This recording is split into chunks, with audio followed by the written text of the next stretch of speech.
God. It is something like that.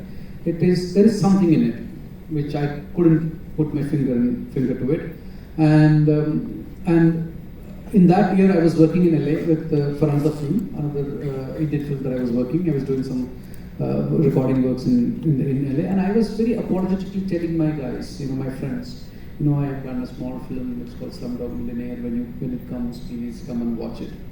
And at that year, I very well remember there was a MPSC show, which is a Motion Picture Sound Editors Guild.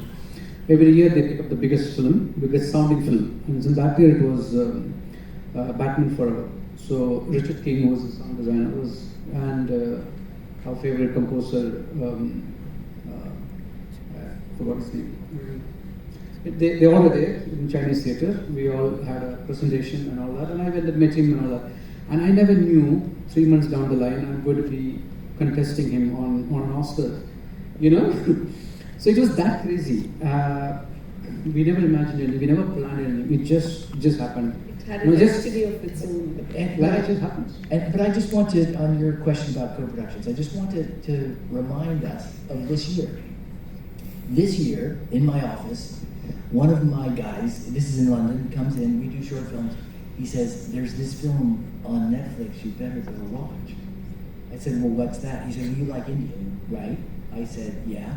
He said, it's called RRR. I said, like what? Like RRR?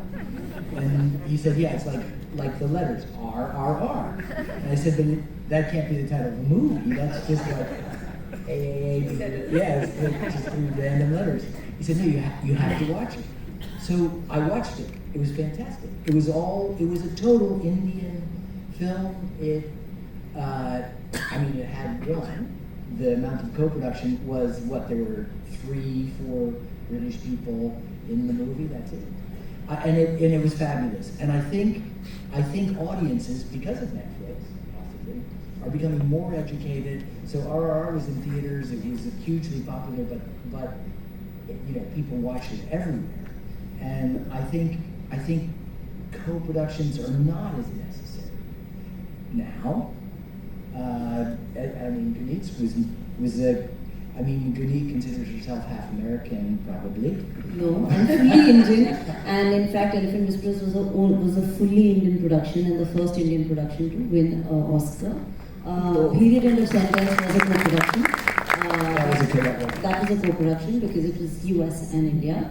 But I'm a proud Indian, and I can go there for a bit, win the awards, and it's all great. But it's the joy is coming back home always. So, in fact, to your answer, it's more nuanced. You can never plan awards. You can just make the best project, and as a producer, that's always the greed to make the best project, and that's the steps that one entails. We had no idea about Elephant Whispers, and we just got shortlisted. We'd done a few festivals, and then we released on 8th of December, and we were shortlisted on 21st of December. And the other films that were on have been doing year-round of festivals, and were doing year. So I think at some point of time, quality, some kind of strategy. There was no such strategy, but we released on 8th of December on Netflix.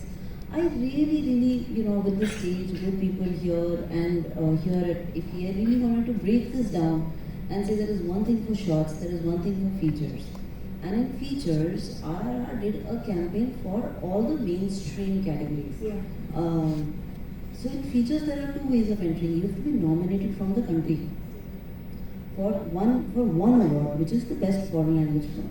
And then you compete with the best foreign language film from around the world.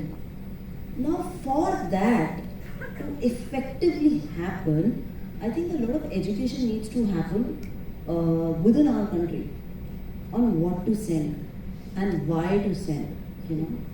So the key of this is distribution in US. It is not just about doing one cinema release, and just getting nominated or just putting that tick. I think if we can just put that word out there in bolds, films that are distributed in US have a higher chance of going forward. Not winning, but at least getting shortlisted. At least it's getting real. At least getting nominated.